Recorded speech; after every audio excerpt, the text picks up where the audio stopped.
All right, everybody. Well, welcome to the Wednesday show. It is not week 5, it's week 6. I need to update that on the bottom for everybody. I am your host, Mike Kelly, as with me as always, my TWS host, Mike Ristano, at Bonzo1273 on Twitter. You guys know him well. Mike, how's it going? Good. How you making out so far this week? Well, I think I let the sting of the LA game kind of wear off. Yeah. It's been an interesting week to say the least. I am back from Denver, so I am back home here in Orlando, and it was one of those games. It kind of reminded me of the last time we went out there when we played against the Raiders when the Raiders were still in California, Yeah. and very similar circumstance. I mean, my dad always said that we always play horrible when we go to the West Coast, and I'm starting to understand why. These refs out there really don't care for Midwestern teams, so I guess. But yeah, it was an ugly kind of feeling after that game, I guess you could say. A lot of people placing blame and throwing stuff around. Brown's Twitter again was up in arms over On everything. fire. Yeah. Yeah, it was just insane. And when I think about it, when I think about what went on and where we're at with the team and everything, the one thing that stands out, I'm not making an excuse, right? I'm not trying to make excuses for this game beyond the refs, was the fact that we had so many of our players injured. And if the Browns were at full strength with Ward and Conklin who go out mid game, then we had the rest of the guys who were hurt, Landry and Greg Newsome and Jedrick Wills. I mean, it could go Yeah. on and on. Jadeveon Clowney. Yeah. So all these guys who are out, it wasn't the full strength Browns, and we still played them tough. And it was an insanely high scoring game, and we just unfortunately didn't come out on top. So that's kind of where I was. It really stinks that we didn't win. It really stinks that we didn't get to drink out of I know. the Vic Monday. Don't worry though. He's got it. The Wednesday show official mug he's drinking out. What are you having as your beverage right now, Mike? So I have so for you beer drinkers, pumpkin beer drinkers out there, I'm sure everybody knows Southern Tier Pumpkin, Mm. which is one of the good ones each year. I think it's about 7.5% alcohol level. But anyway, this year they came out with a pumpkin whiskey, and Ooh. it's mighty good. Speaking of brands that we're supporting today, I am wearing my official Quincy Carrier Bot Squad shirt. Right, Very so nice. you guys, And I just noticed something else actually on you. the new the Yeah, new I see hat. ya. Yeah, Yeah. yeah. It's typically I'm gonna try to hold this for the away games, as you like to do. But I was so excited about it that there you go. I was so excited about it that I had to put it on today. Yeah, I it's a like good it. looking It's hat. really nice and dark. It looks great on the color rush jersey, but I still have this one too. My Yeah. other elf hat, which is near and dear to my heart, so that's not too far away. But talk to me about how you're feeling. What are your kind of opening thoughts here tonight? Yeah. So, I have a bunch, but, earlier in the week, I mean, it's Wednesday, but earlier, like Monday-ish, Hmm. I was just so fed up and tired. And I get it.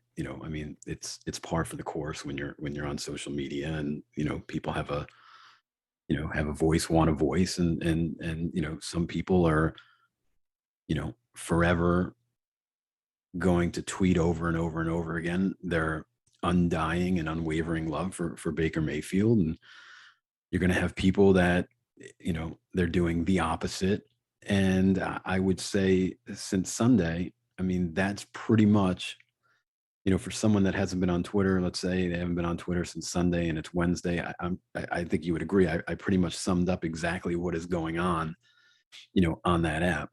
Yep. And I'd be remiss if I didn't say, then there's also the get rid of OBJ, you know, group of people that are nonstop on there as well. And it's tiring, I think. And we all do it every now and again, but it's one of those things where, it's over and over and over and over. And then someone wants to blame the defense. And it's like, come on. They held the last two opponents to 6-9 or 6-7, whatever it was. Mm-hmm. And I will say this, because and we'll talk about it a little bit later as well, but I went back and I watched the all 22, and there were a bunch of different things and information, maybe it really is the right word, that I found going back and watching that tape. And the one thing, before I get into, is OBJ open, is Baker missing reads, etc. Mm-hmm. The one thing that I can tell you is, so Denzel went out early.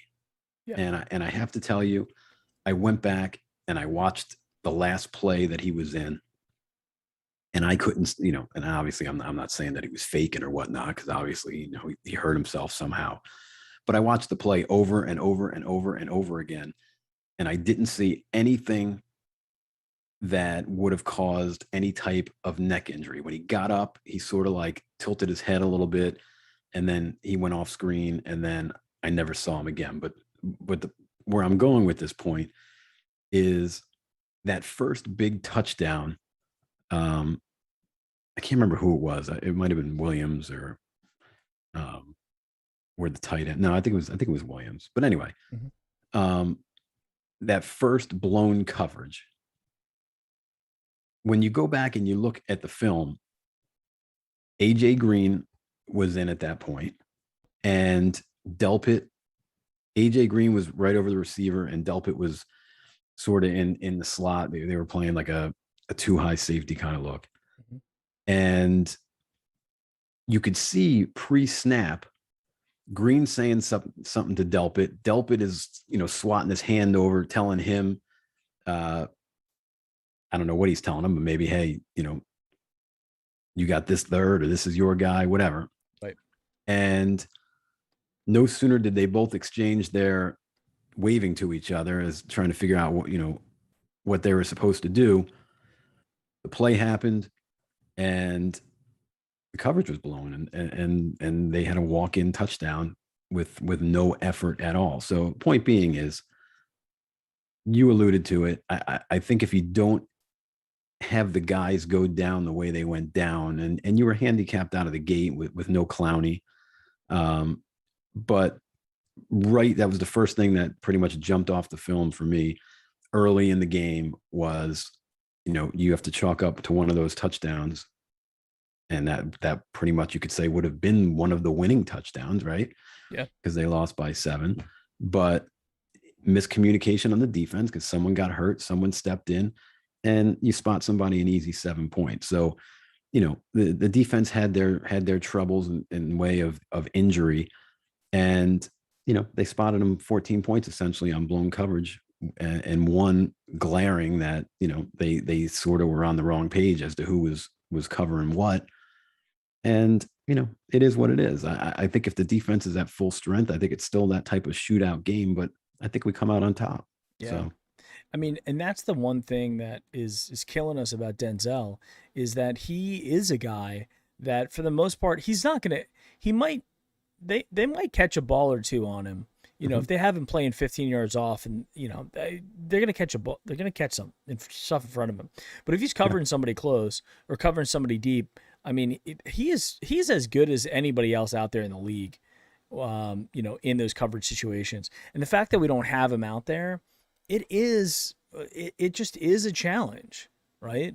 So, not having Clowney on the other side, it was, if you look at the stat sheet, if you look at the impact that Miles had, wasn't as big as when Clowney's on the other side. Yeah, absolutely. So it wasn't the full Browns, and and I think that the Chargers even realized they're like, we got a couple bad calls that kept drives alive that was able to keep us in this game. And then at the end, when we did have a chance, which is we had a chance in the Chiefs game, we've had chances in other games like this as well. And the bottom line is we're calling plays that are very, very conservative. That if you're a defensive coordinator, you know that's the MO at this point because you've seen the Browns really clam up when it comes to that aspect and that situation in the game. They were like, okay, we're gonna dare you to beat us. We're gonna dare Baker Mayfield to beat you. And when the playbook is kind of taken out of his hands as well, we got to get lucky. But Yeah. at the end of the game, when we had to get first downs, we couldn't get them, and it was like no sweat off their teeth at all. Herbert was like, "I'm getting the ball back. We're going down to score." There was no doubt. There wasn't like any fear in him.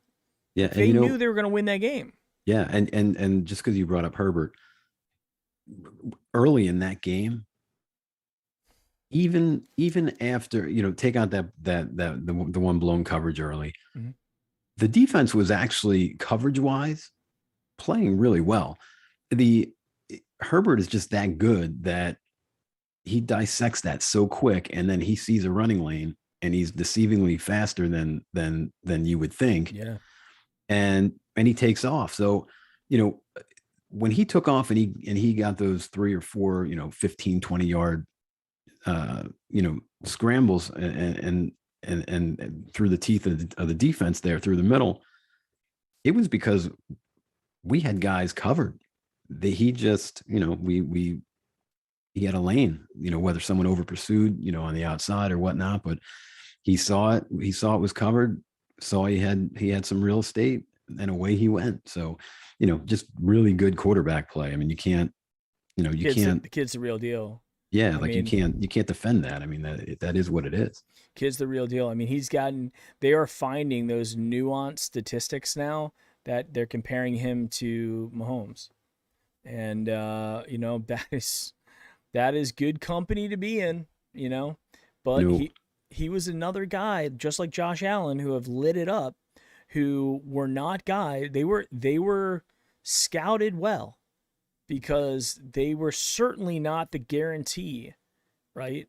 Yeah. So yeah, you were talking about just the talent of Herbert, mm-hmm. and what's pretty wild, and it's no surprise to anybody in the chat listening or anybody that's going to listen, later or tomorrow, but when you watch the defensive side of the ball, mm-hmm. man, Jock is special. I mean, he literally just jumps off the tape. Like it's everywhere. The fact that he went where he went, I mean, you just gotta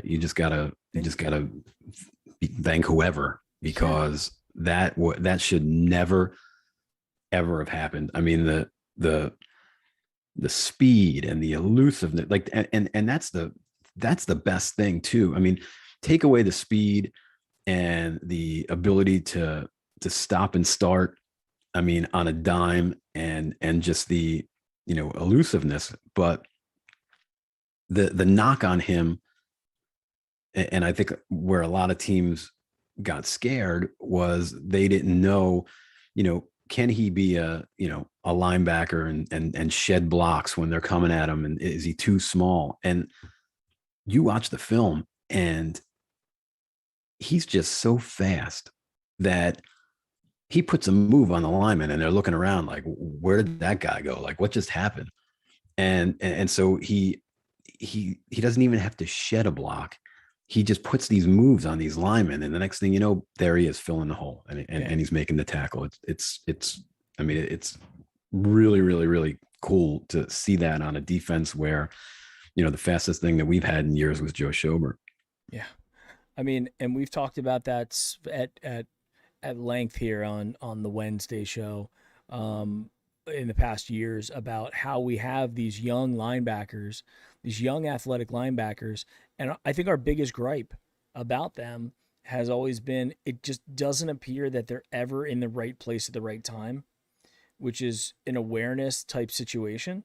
Like you have to have football IQ to be able Yeah. to make the decision that, hey, this is a running situation and I'm going to be proactive in how I attack this play versus sitting back and letting the play come to you and then having to dodge a block, right? That's one big difference that separates JOK from the Mac Wilsons and Taki Takis of the world, who are Oh both yeah. still very young linebackers. From a lifting weights perspective, from a running and just clocking you to the speed perspective, How about a probably toughness all relative. perspective too, right? Toughness perspective as well. By the way, Throat contusion early, right? And yeah, he's like, you know what? I might have crushed my throat, but I'm going to play through it. I mean, that's what we've been missing. that's a baller type Yeah. play. I mean, that's a Ronnie Lott type move. Yeah. Do Cut we your have finger any? off. Let's go. Yeah. Do we have any? Do we have any update on him? Have you heard anything? Any insider On chatter about his health status? Denzel. No. JOK. Oh yeah, he's fine. Just Yeah, he's good. Said he got hit in the throat early. It hurt. Um, Went back out there, finished the game, and they sent him to the hospital just out of precaution. And he said, "I'm fine, fam." That's exactly what he said. So good. yeah, What? not on the injury report, nothing. Anything from on like Joe Burrow about his throat contusion? No, I haven't heard anything about him. And I Chat. didn't. If anybody Yeah. knows, if anybody knows in chat anything about the current health status of Joe Burrow, I'd love to know that. Um, any other health injury updates that you're aware of Um. from the usual suspects at this point?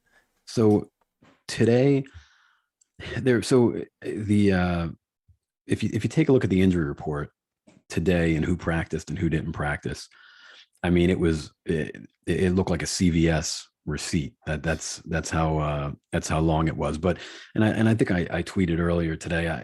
I believe a lot of it was maintenance. Like if you go through it, Chubb didn't practice. He has a calf. Obviously, we saw him on Sunday. He probably tweaked something a little bit, and they're just giving him a little bit of rest time. Uh, Clowney did not practice, and it's the elbow and the knee. He I can't imagine he doesn't go on Sunday, but then again, I never in my wildest dreams didn't think that he was going to go last Sunday. So that's up in the air. Mhm. Conklin didn't practice. That worries me a little bit. Miles didn't practice, but we know he's been banged up. AJ Green, shoulder and a knee. He was limited, so that's good. They sat Hunt today with a wrist and knee.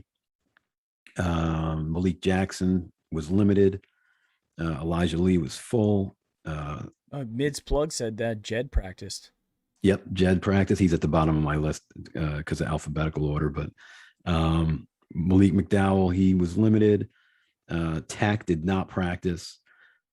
G. Newsom practiced. He looked good. I saw some footage. Njoku, Smith, and Wait, Shredder. hold on. Yeah, Newsom practice? yeah, he looked good too. He was limited, but in the clips I saw, he looks spry. Yeah, Wow. Okay. yeah, I think he Um, goes. Denzel was limited, and he looked fine in the clips that I saw. Um, Greedy was limited. He looked fine in the clips I saw. okay. And then Jed was limited. So Hmm. it's funny because I think it might have been you and I, Mike, that were talking, or it might even been on the post game show. But I when the game ends and we lost and we're all doom and gloom, then there's the injuries, who's getting an MRI, who's not getting an MRI. And I was like, maybe, we'll get some guys back. Some of this stuff will be inconsequential and we'll be fine. And sure enough, here we are on Wednesday, and you figure, if I told you on Sunday after the game that come Wednesday's practice, Greedy, Denzel, G. Newsom, Jed, and Jarvis Landry would be practicing today, you'd be kind of excited about that, right? I don't think I believe you. Right. So it's I mean, really, when you look at that, the only, again, we don't know about Clowney, but history tells us that he possibly could sit. So I'm not even, as maddening as that is, whatever. Set that aside. There's only one name on that list that worries me, and it's Conklin. Yeah. Yeah. But I but mean, we'll see. I mean, there was no MRIs, no uh you know, oh, he's doubtful or whatever. So yeah. Wow. we'll see as the week progresses if he practices or not. Some shout outs to everybody in chat: Cleveland BCI, Brent Woodell, Mr. Bsif, Ellis in Orlando, Mids Plug, Mike R, that's you. Who else we got here? Incognito. Chubba Wubba Hub 24. Where's 17 Squabble? He's not here yet. Saw him and Sarah aren't. I don't see them yet. Oh my Not God. David Smith is here. If I missed anybody, Hey, David's here. Hambone's here as well. Yeah, so just I mean, it's encouraging knowing that we got some guys coming back from injury possibly. Yeah. I can't wait till we get Jarvis out there, but it's football. They have injuries. It happens every year. It happens every game. It just seems to me that it's just unfortunate we can't play games in a vacuum where we have our best players versus their best players. Yeah. That's just the one thing that frustrates me. Because, and speaking of which, from the Cardinals, I'm hearing that my dad sent me an update that Chandler Jones is COVID protocol. He is COVID protocol. The All-Pro center is out. And then a report came out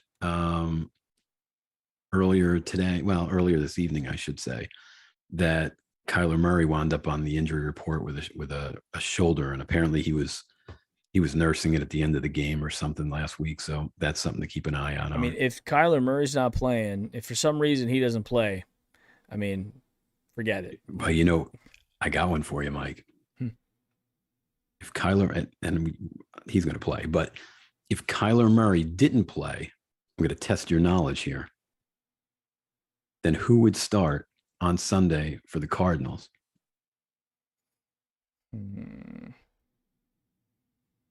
I'll give you a hint. Okay. He knows First Energy Stadium very well. Is it Gilbert? Nope. Is it Brian Hoyer? Colt McCoy. That would have been my next one, I think. You were close. I mean, you were yeah, knocking them down. I was within the Browns verse of quarterbacks, I guess you could say. Cleveland BCI, Joe Montana. Well, that would be poetic for Colt to come back to First Energy Stadium and play us, and have another shot at the franchise. Getting James Harrison. Yeah, God. Yeah, that guy just doesn't seem like a good human being in general, James Harrison. Commercials are good though. Yeah, but they seem. I digress. Maybe he's a great human being. I don't know. What he's done to the Browns, like I know him and like Antonio Brown and all those guys, I just consider to be scumbags, even though they're probably fine. Who kicked our punter in the face? Antonio Brown. Yeah, it was him, wasn't it? Man, I will never get that out of my head. Matty B, what's going on, man? He was gonna guess Kaiser. To Sean, that we could have brought back the GIF, the Deshaun Kaiser mom GIF. That's the greatest thing ever. I need to put that in the middle of the GIFs that move around in the logo GIFs. I got to put the Deshaun Kaiser one in there. That's probably one of the greatest. I'll never forget that. I could still remember that vividly. I must have rewound that like 4 times. I remember that game because I was so mad when it happened. And then like anything that bad happens in the Browns game where it puts them in a position where it's not like, hey, they're guaranteed going to win the game. I'm not a fun guy to be around during game day. Like my wife and my dad, like I feel bad because like Speaking of which, there's your dad right there now. He is. Hey, Dad. I'm just like my blood pressure's high, my anxiety's through the roof, my like fight or flight, just instincts are just always on. Yeah. In any moment, anything could set me off. The dog starts barking, just anything. And and so I remember that moment when, because I think Deshaun Kaiser had thrown an interception, or it was a fumble. There was some event that happened in the game, and then they went and showed his mom and dad, I think, were in that Yeah, they were picture. both. Yeah, they were both They're, there. and they were just kind of like somber, like something bad happened in the game, so obviously not good. And then you got this clown who gets up there, like chugging a beer, like dancing around, doing Playing the one of the most mean air guitars I've ever seen in my life. and I sat there and I was like, what an asshole this guy is. He's rubbing it, like, how does he not, how is his world not collapsing like mine is in this very moment? Yeah, he didn't even care. He was just like, this is it. This is what we are. That was the culture of losing that we had at the time. It's like, it didn't even bother, like, I'm sure it bothered people, but it doesn't bother people like, oh my, like on Twitter now. I Yeah. mean, and you and I talk privately about this quite a bit, but how many out of the woodworks Browns fans that are coming out on Twitter now and sharing their opinions, like their opinions. It's kind of like Braveheart, where it's like, who is this person who's talking to me as if I need his advice, and just Yeah. chucks the dude out the window. I mean, this is what I feel about some of these, like, well, I'm a Brown. Who's that one? There's one guy who's got like 1,000 followers and he's verified and he was always like talking shit. Yeah, Like, yeah, yeah, yeah. I I know don't what you're even talking remember about. who that You're guy is. like you wonder if he manufactured that check mark somehow, like he Oh, I don't know. photoshopped it in, like But perfect. he would argue with people, and I was just like, who is this guy? Like, why? And he's just a random dude. He has no more credibility or clout in the world. Yet, because he's got that check mark, everybody sees that and is, oh, he's somebody of some elevated Yep. class on Twitter, so we have to Right, pay attention to him. right. What a Boop, boop, joke. boop, boop. A Um, little, so real quick, because I see a little bit of OBJ talk in the chat. So I just want to throw this out there. A couple of things. So going back and watching all the offensive snaps, OBJ's open. It's just a matter of finding him and getting him the ball. So, the whole, OBJ, what's he doing out there? He's open, trust me. Also, on the flip side of that,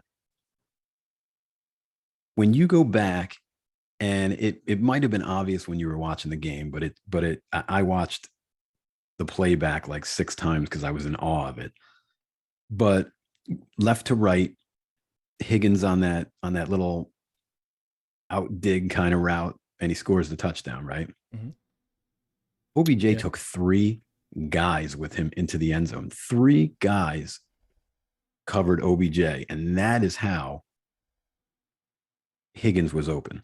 Yeah. So because I know Higgins wasn't covered. He no, was well, literally wide open. yes, and I'm trying to remember. There was the corner was out there, and there was a slot guy, and I want to say the safety, Mm-hmm. but the 2 initially just went with OBJ, so he was doubled right out of the gate, and then I think the linebacker came up to take the guy in the flat, who was, I think it was Njoku, was going over to the flat, and he comes up to step up to that, and then Higgins kind of floated out to the corner. There literally were 3 guys and the one guy that probably should have covered Higgins dropped back 2 steps to try and cut, I guess maybe the underneath away from OBJ, but he made 3 because there were already 2 on top of him. So that's how he was able to walk in. Now, the 4th and 2 drop, he would still be running into the end zone as we speak. I mean, he was clear sailing. Who knows? He might have been surprised that he put the ball on him. But the whole, oh, it ain't working, or the experiment should be over and they're not doing anything. And I got into this discussion the other day too on Twitter, but I can't look at the 19th season. To me, that was a wash. So I throw that out. And then you look at the 20 season, and there's no training camp, there's no mini camps, there's no nothing, right? They just started playing. And sure, it was slow, but I mean, there were there were some shades of the OBJ that we know, the Dallas game. Um, so and then he got hurt. And then here he is, game, what, his third game back, right? Last week. Yep. So it's way too early to start writing him off and sending him on his way. Like, I mean, whether people want to believe it or not believe it, he's still a threat. Other teams scheme to him to make sure that they shut him down. They don't care. They don't listen to, me or you or anybody in the chat or anybody tweeting how terrible he is or whatnot. No, because he's, at the end of the day, he's still young. He's still fast as hell. And he's still very, very talented. So to think that we'd be better without him, I'm here to tell you, after watching a lot of plays, it's simply not the case. Yeah. He opens up a lot of things. Yeah, and I think that if you're watching the all 22, the teams are certainly watching that, and that's the tape that Stefanski is walking through, and AVP are walking through with Baker, going, dude, like, look how open he is. And then if that's the case, then they need to, if he's not getting to him, then they need to adjust his reads, because he's either reading too early that he's covered and he hasn't gotten open yet, or he's reading too late where he hasn't gone through the progression to get to him. But if you're OBJ, like, should you be the third guy in the progression? Should you be at the end of your progression going through it? Or should you be one or two? And then, so I don't know. I don't have the answer to it necessarily. I agree with you that the production's not there. Baker's not able to find him. When he finds him, sometimes it's okay. Yeah. Sometimes, but it's like he's finding him on passes that, I mean, he could have thrown to Peoples-Jones. He could have thrown to Higgins. I mean, they're not things that are earth-shattering passes that are changing a whole lot. There's a couple like 15-yard digs. There's a couple nice passes on the sidelines, but at the end of the day, so far we haven't seen, other than the one where Baker missed him at the end of the Texans game. Yeah. That would have been one he would have taken to the house, but I don't know. I mean, there's just so much going on. There's so much going on with Baker. You have Emily Mayfield coming out publicly saying, "Hey, everybody get off Baker's back. He's been the face of this organization for a really long time, and he's changed the culture here, and nobody gives him any credit." I don't know if I agree that nobody's giving him credit. There are a lot of Baker defenders out there.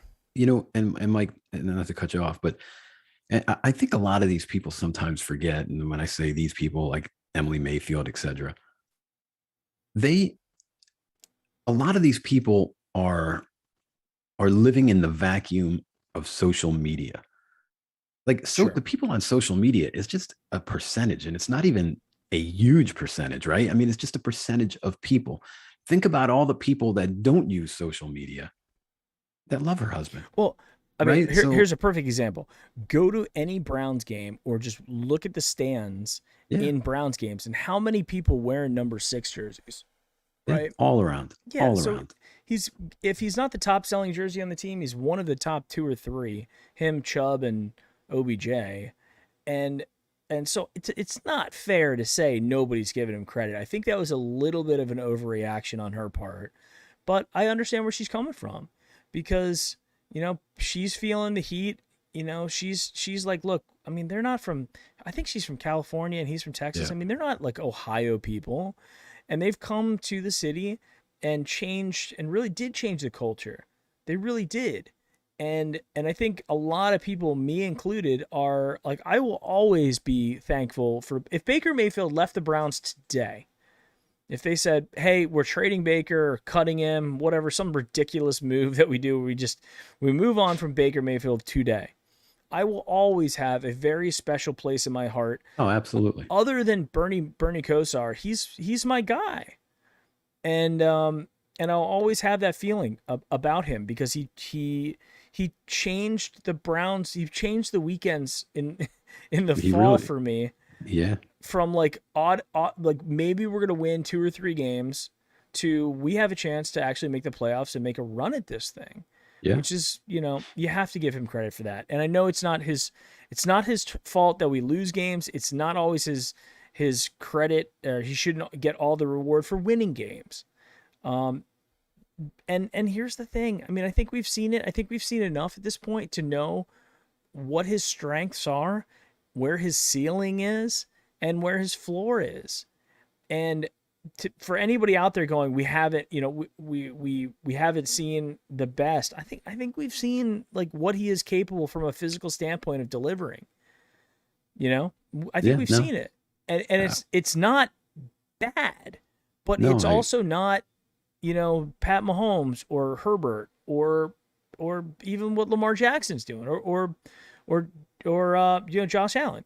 It's just he's a different guy, you and know, we have to accept that. yeah, I agree. I agree with everything you said. And, I was thinking about this today when I was, what made me like really dig into it was, I can't remember who it was, but somebody posted a video montage, if you will, Mhm. of his rookie year.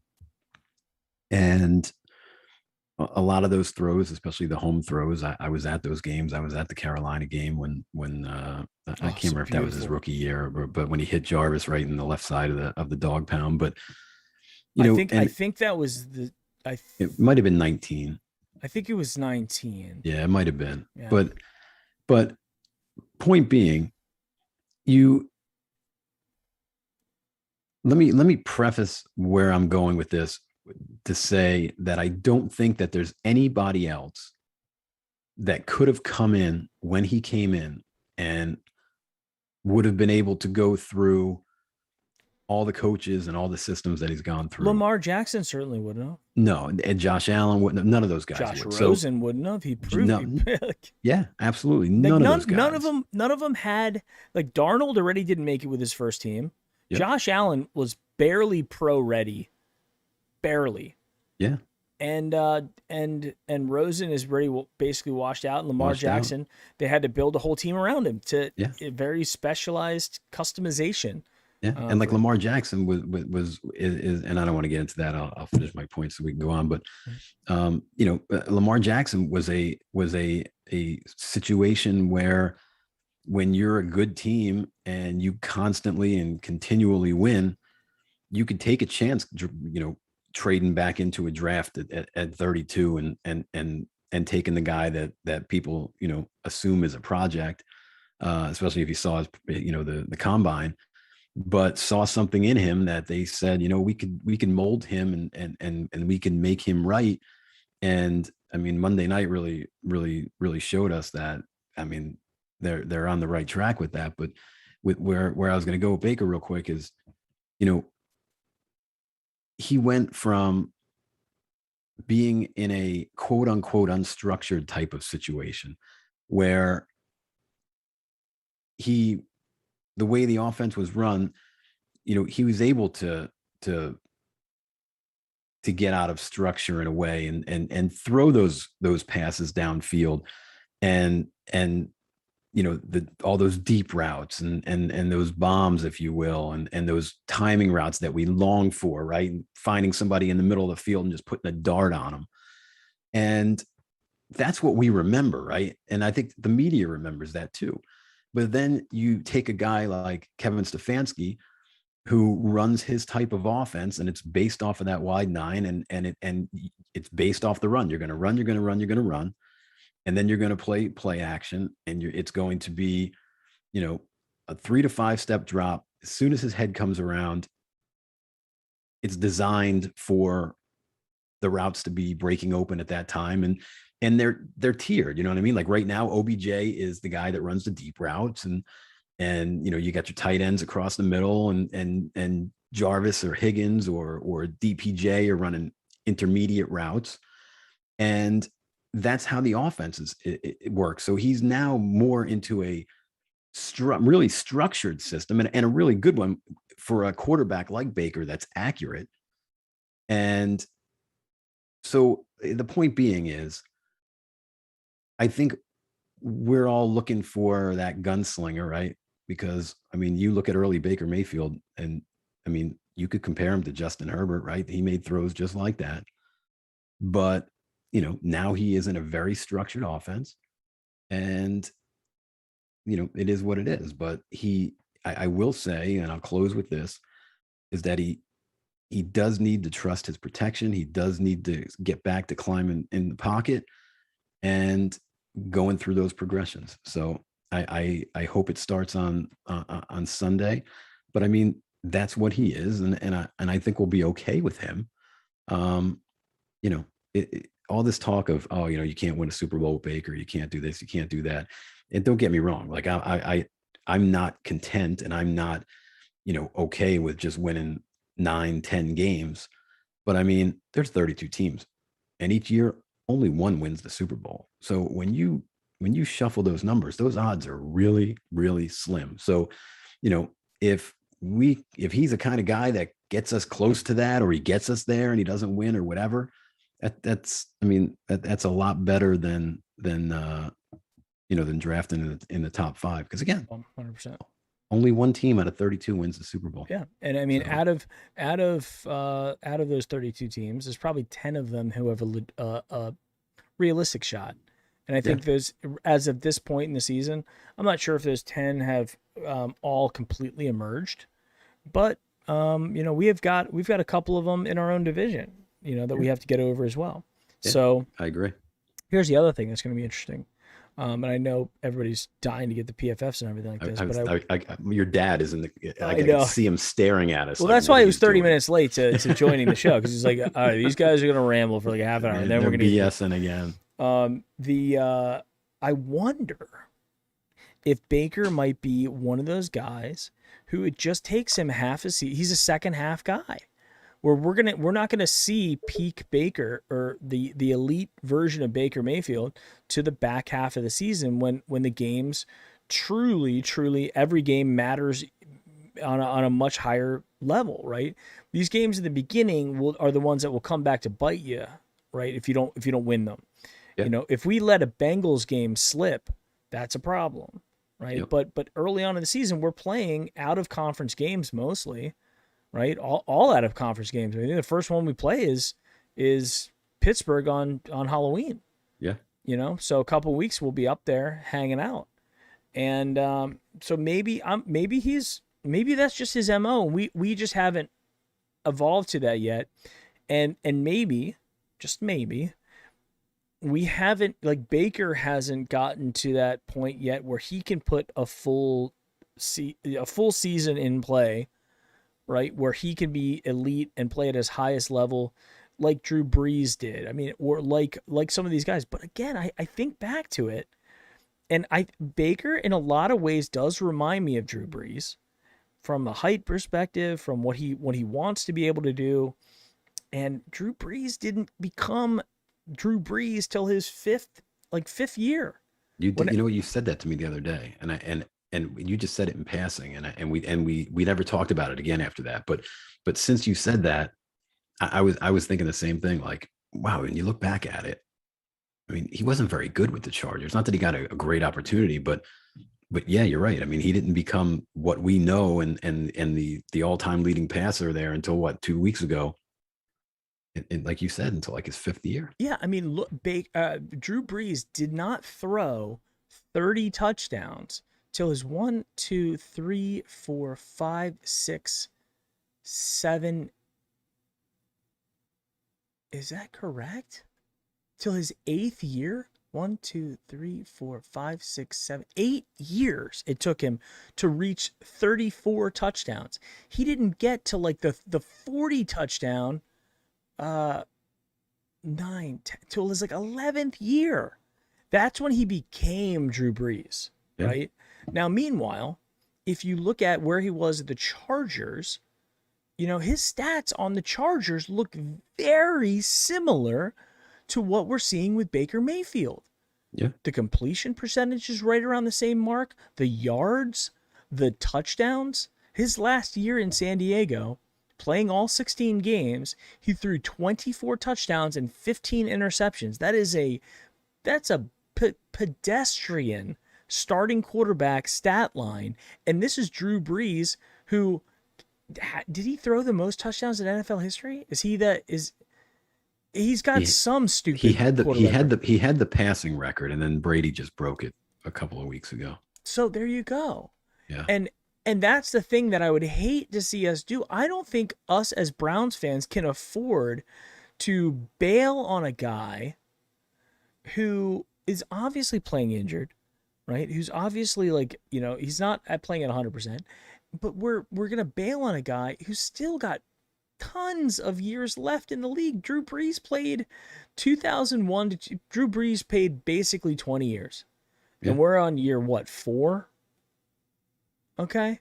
Like, we are early on in this, and we all have to take a step back and be patient. Now, I'm not saying that I don't expect great things for Baker, because Baker was the first overall pick, and he's blah, blah, blah. And he's got all these television commercials, which brings me back to the whole Emily Mayfield thing. I mean, what Emily has to understand, too, is when you're a public figure, whether you're, if Baker Mayfield just played football and didn't have the rest of the stuff going on in his life, I think there'd be more people that'd be willing to give him a break. Because besides Colin Cowherd, what did he do to become a villain nationally? Nothing. Nothing. Right? But when you're on television and you're on commercials in every game, Sunday Night Football and Thursday, and then on Saturdays with the Heisman House, he's everywhere. The Heisman House, the Hulu stuff. I forgot about that. He's just all over the place. And when that level of just being on doesn't match with the elite stuff on the field, I think that I know for a fact that bothers people, right? Oh, yeah, it has to. If you're Pat Mahomes and you're in, State Farm commercials or Aaron Rodgers, I mean, I feel like State Farm really got it right with they invested in guys that are blue chippers, right? Not to say Baker's not, but I mean, Baker hasn't won a Super Bowl yet. He hasn't thrown 50 touchdowns in a season yet. He's such a good actor, though. He's not bad. I will tell you that. I think. I mean, he would have a career. Very natural to him, right? It really does. If he wins a Super Bowl, you're going to see him hosting SNL. Yeah, I'm sure. You're going to see that kind of stuff because he can do it. Anyway, let's move on to the PFF time. Let's go PFF time. We'll start off with the offense. You knew. I knew you were going to go there, and I already have it queued up for. Let's go. We got that going on. And by the way, guys, we are going to be doing a Sabo Apparel giveaway. Yes. I don't know if John's here. Right now. So we might have to do it the old school way. Instead of going to dogwoofs.com if John's not around, because I didn't have a chance to set up the giveaway on dogwoofs.com. But either way, we're going to be doing the Sabo Apparel giveaway because we can today. Right? So we can't give away a mug because we didn't win. That was my arrangement. That was my arrangement with Cleveland Clothing Co. Although honestly, if I did, they probably wouldn't care. But still, we might have to start maybe breaking this thing out. I think honestly, I need to get one now because I actually woke up this morning and I'm staring at the Victory Monday mug and I'm like, God damn it, I want it. But if I had that, then it'd be like, well, it's the Wednesday mug. That's it. It's the Wednesday. You can use that thing 7 days a week. That could be a Victory Monday mug if you wanted it to be. If you wanted to, it could be anything. Really. So let's hop into the offensive grades here. Let's start off with who's at the top. If I had to guess, I would say, think about it before you guess. Okay. Just think about it. Think about some of the stars of the game. I'd have to say that Nick Chubb is up there in the top 3. Am I at least right there? So we'll do something different tonight. Okay. I mean, we're going to start at the top, but since you brought the Batman to my attention. Mhm. He was actually ninth. Oh my god! So my scores. I mean, He was green. He was a 66.3, but he was ninth. I mean, what there were was it there from? were Was it three from like guys. the pass blocking threw him off? Like what was it? Um, He didn't do anything 54.5 wrong. in the pass game, 77.3 in the pass blocking game, which is a great score. And he had a 67 in the run. So it was the pass blocking that pulled his score down. If not for that 54.5, he's probably looking at a 73. Okay, so then if I had to guess, knowing PFF and knowing kind of the themes here, offensive linemen are probably going to be towards the top. And if I had to guess the offensive lineman who was at the top, I would say Petonio. So Batonio comes in at number 3, Okay. 82.9 overall, 60.2 in the pass block, and an 82.8 on the run block. Can't ask for more than that. Nope. If I had to say, I, I think I saw some plays Go where ahead, say it. Say it. was Teller up there because Teller's number 2. okay, but I saw plays where like guys came right through the middle on him, and I He had a love great Wyatt score Teller. too. I almost bought the Wyatt Teller socks because they have the socks where you can name your own player, Oh, you and know, I almost got them. it's funny. I wasn't going to say anything, but now that you brought it up, I made my own, and I have 28, and then I put Jock on it Nice. to go with the jersey. Yeah, I did that a couple of weeks ago. I forgot all about it until you just brought it up. So yeah, so are they on the way? I was really disappointed. It's funny that you bring, and I promise everybody listening, I'm not going to derail the PFF. We're going to get right back to who was number 1 in a second, but I was so excited. I ordered them like, oh, they'll be in. I can retire my Baker socks that I wear all the time, and I can match now my socks with my Owusu Koromoa jersey. And then when you order something and at the bottom it tells you like, this is a special item. Mm-hmm. It should ship no later than November 1st, 2021. I'm like, no. Yeah, it's like, But well, great. I'll get it mid season. yeah, so by the time I'm able to wear them to a game, the game after the Halloween game, I'm not back until December 12th. So I'm probably 99.99% sure that unless I tuck my pants into my socks, no one's going to see them because I'm going to have pants on. Got it. All right, so let's talk about who's number 1. If I had to guess, I feel like Oh, your dad. I'm not gonna even look then because my dad said it. Well, okay. Without you looking, I just want to throw it out there. Your dad's spot on, but go on. My heart is telling me it was Kareem Hunt. But your heart would be lying to you. But it's probably don't trust not. your heart. It's black. Go somewhere else. Probably then Peoples-Jones. You're missing a guy that was running for days for touchdowns on Sunday. Oh, Njoku. Yep. My God, what was I thinking? I thought you were gonna nail that one. You know what? You know where my brain said, well, it's not Njoku. He had a big game like the week before that. And I'm like, what am I doing? Of course it was Njoku. He had the best game of his career. Oh yeah. Okay, so except in the pass block. And I think I think his pass blocking score was strictly attributed to the play he almost got Baker Mayfield killed on, if you remember early in the game. Yes, yeah, he just. And you know what? If he picks up that block, and I can't remember if they, I rewound the tape so many times that I couldn't keep track. And how did he miss that? And the new all 22, they don't give you the score and the down, or like the time and the down. Like you have to keep track on it subpar this year.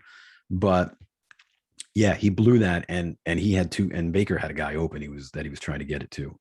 I can't remember if they scored on that drive. I mean, it was a blindside too. I mean, he got railed on that play. Yeah, he did. And yeah, I don't know what I was going to say, but so okay, so we got Njoku number 1, number 2, 92.5 offense, 92 pass, 68 in the run block, and then the 27-2, which is bright red for the pass Pass. block. Yeah. Rightfully so. So, yep. So we got Njoku, Teller, Bitonio. 6 is 4. He was a 74-1. It might be his highest this season. It might be. It might be.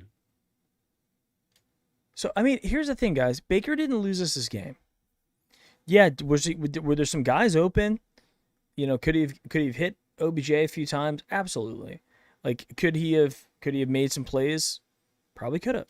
He didn't lose the game for us, though, right? And you could point out a lot more things that would have led to this game not going our way. If the refs actually call a consistent, accurate game, we win that game. If OBJ doesn't drop the fourth down, who knows? It could be different. You know, if we could stop them one time on fourth down, it could have been a different game. You know, there's a lot of what if, right? And but it wasn't like there wasn't one moment we could nitpick and say, well, there was this or that, but there wasn't a turnover, there wasn't a fumble, there wasn't an interception. That was like, oh, he threw the interception, and it's just, and that is the ultimate, you know, nail in the coffin for quarterbacks is it doesn't matter if you lose a game and you lose the game because of the turnovers that you are directly related to, that is where you go down. Yeah. And he's just not doing that yet. So at the end of the day, 47 points, right? 47 points we gave up on defense. Come on. It's not your quarterback's fault. Unless he's got like 4 interceptions, unless he has a Roethlisberger like game where they give up 4 interceptions. He didn't do that. Yeah, and like you and when we were talking about it earlier in the show, you know, maybe, I mean, sure, there's games all across the league on a Sunday that, you know, you see that one blown coverage where a guy, you know, walks in untouched. But to have 2 in the same game and the almost exact same blown coverage, just one was going this way and the other was going that way, that rarely ever happens. So there's your 7 to make up the tie at least. Boom. All right, so Q comes in 5. Who's number 5? Yeah. So real quick, I did research here for you, and that was Baker's second highest game. His first highest rated game was against the Bears. It was a 76-4, but same ballpark, 74, 76. So. It's a respectable PFF score that should equal a win. Yeah. Like if we know the kind of moxie he has. Last week, we never talked about it. He came in 18th last of all of the offense at a 49-2. So he had a bad week. He turned it around exponentially. So and you could see that he passed the smell test this last week. I mean, he was not inaccurate. I don't think he hit everyone that he could have hit, but he was on a run there where he started the game 5 for 5. I mean, it's those nice. And my dad and I were talking about that. We're like, if you notice the passes that they're asking him to make, they're design passes. They're not drop back and read type passes. Those first couple to get him going, you know, to get that confidence up. Because, you know, quarterbacks in the back of their head, they're like, okay, I'm 0 for 3, I'm 0 for 4 this game, or I'm 1 for 6. Like that. It's like when you're playing golf and you bogey your first 4 holes. It's like, well, I'm not going to be able to score this game, and it's going to hurt me, and it's not going to be a good round, no matter how well you do the rest of it. Anyway, okay, very good. So, number 5. Who's number 5? Offense. Somebody that you thought was going to be in the top 3, I think. DPJ. DPJ, who had a great game. Yeah, and you know what? Not to throw any cold water or anything, but the one pass that DPJ had that you thought it was going to be like a pick 6, but he plucked it away from the guy and had that nice gain. Mm-hmm. That was one of the plays that I rewound a few times, and if he holds the ball like another second, he had OBJ breaking down the sideline. He got past the safety and was open. So that was a misread on his part, but it worked out luckily. But We said Donovan Peoples-Jones, and Donovan People can't even talk straight. Donovan Peoples-Jones, and that came to mind, so I had to Sure. throw it out there. But yep, he's 70.9, 71.1 in the pass, 51.1 in the run block. And you know what? The next guy, right? Mm-hmm.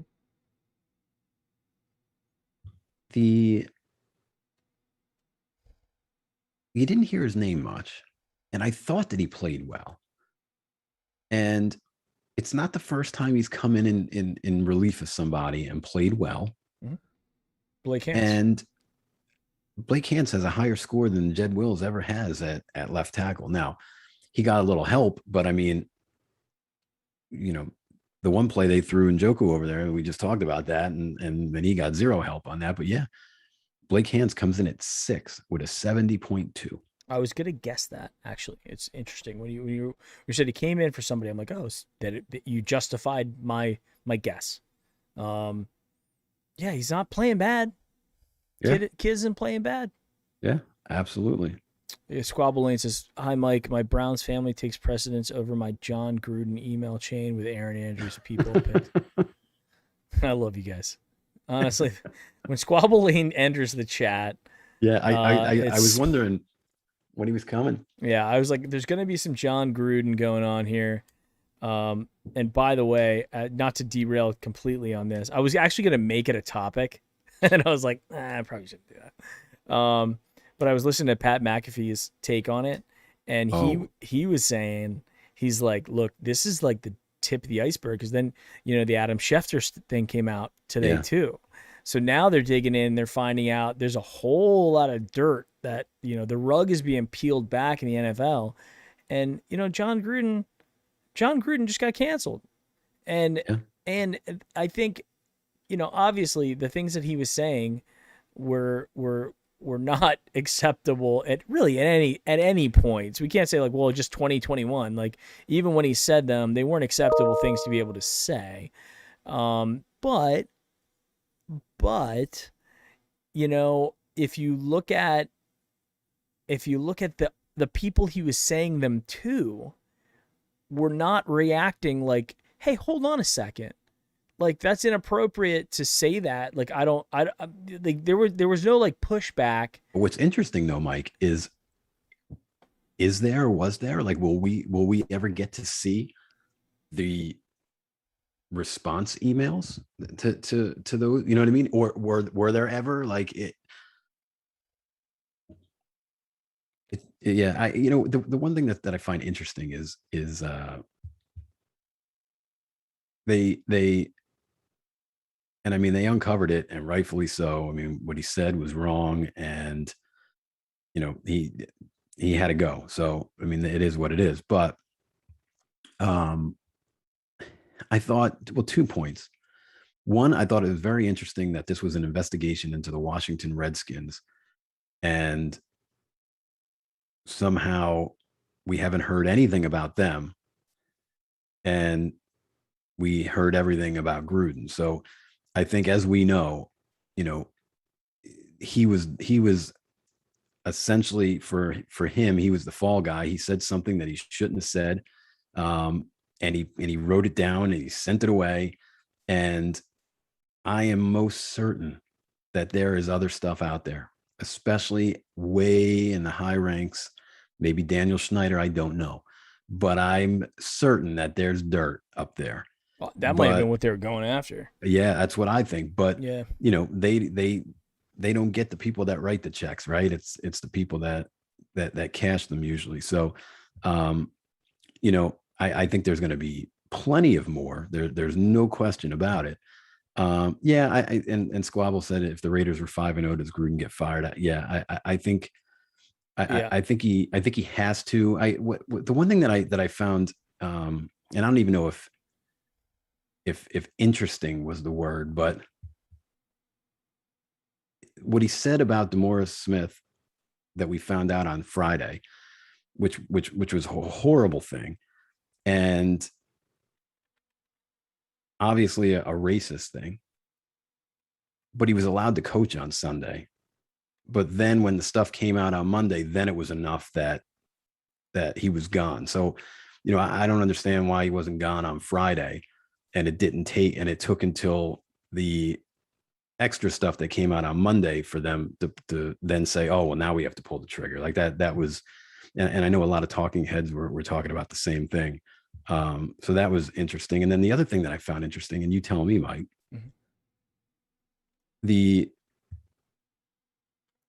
I understood that the Bucs taking him out of the Ring of Honor, but are the Buccaneers really a very, stand on moral ground type of organization? I mean, I could have sworn, and I could be wrong, that Antonio Brown said some horrible things, and he's employed by them. So I didn't understand the mixed message. Hypocrisy all throughout. Yeah. The league. And then the Schefter thing, Ray was asking what happened to Adam Schefter. So Schefter came out and they found emails that he was sending asking for approval from Bruce Allen, who was the general manager of the Redskins at that time, about an article that he was publishing.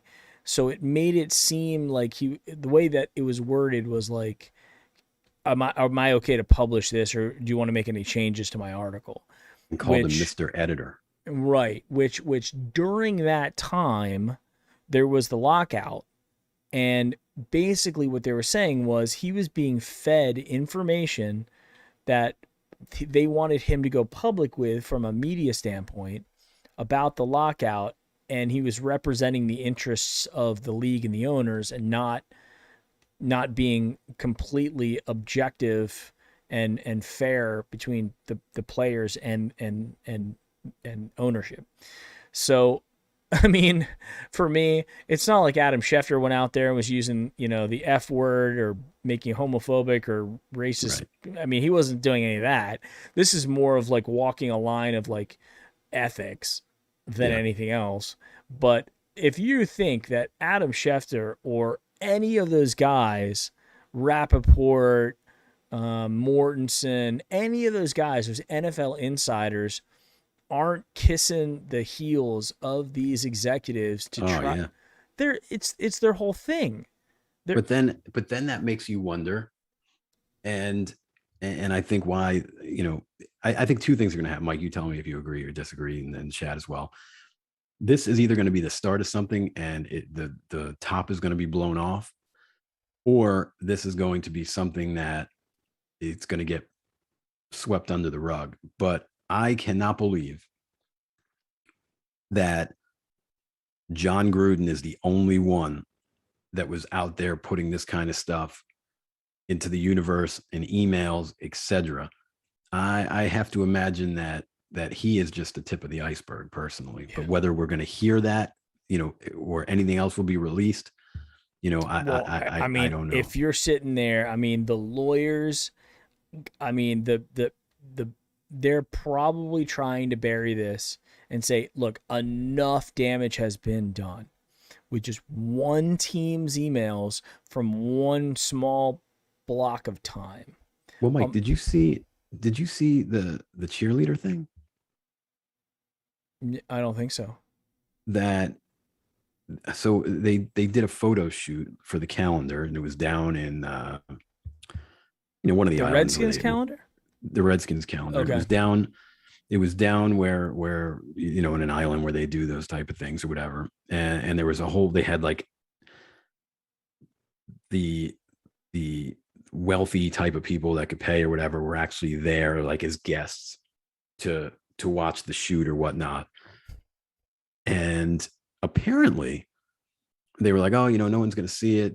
It's you're going to be covered up in the calendar, but you're going to have to be without a shirt or whatnot. And then they cover up for the picture, but obviously, if you're there, you're going to view that. Getting an eyeful. Yeah. And apparently, and I'm pretty sure it was Gruden. But Jay Gruden or John? John, that there were pictures being passed along of that photo shoot. So I mean, just a whole bunch of.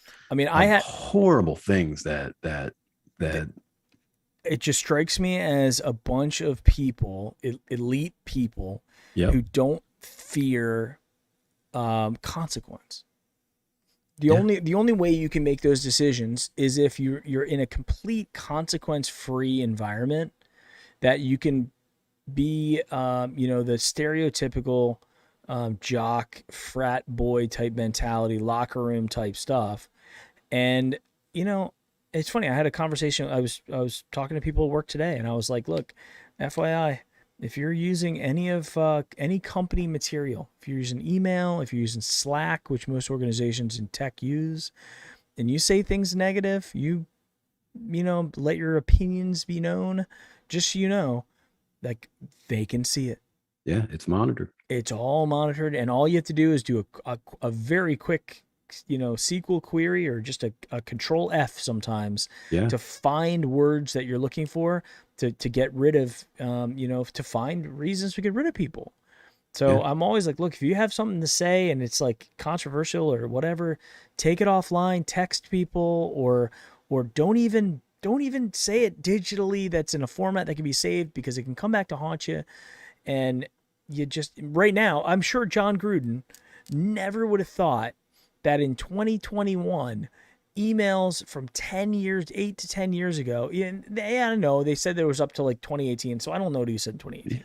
But And the worst part is they knew about these emails, but now all of a sudden, now we do something about it, that's my which point. which really angers you, you know, to the bone as well. But that's my point. Like this is one team, one guy. Imagine what else is out there, and the fact that they didn't.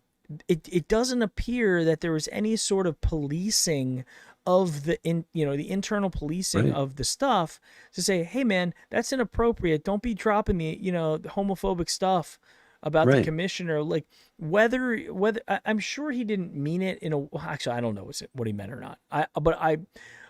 I'm sure that he was expressing his frustration with Goodell, like a lot of fans, but where he's not a fan, he's an inside guy whose personal brand, is tied directly to everything related to the sport. Yeah. I mean, I just, I wouldn't be surprised if they took his name off of like the Buccaneers championship yeah. roster I and just mean, try to erase his memory from the league. yeah. I just, I don't, I just didn't, I don't know.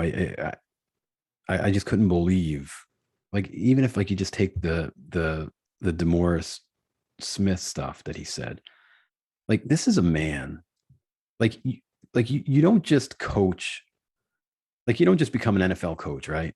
Like, you start somewhere, right? So when you're younger, you're coaching kids, and you're supposed to be a role model, and you're working your way up the ranks, and you're a mentor to these kids, and they look up to you, and they think that you're a very good person, and then all of a sudden, like, something like that comes out, and you're like, what kind of person are you? Like, how have you survived this long with, what I mean, with these type of thoughts, that you were a role model to these kids, and then now in the NFL to these men. So it's, to me, it was I just couldn't believe it. And the one thing, and I'll let you take over, is I don't know if you saw it, but the picture of Nassib when he came out, and it was pregame that game, and he was on his knee, and Gruden was hugging him, talking to him like, hey, Yeah, yeah. I got your back, or I saw it on whatever. Twitter. Yeah.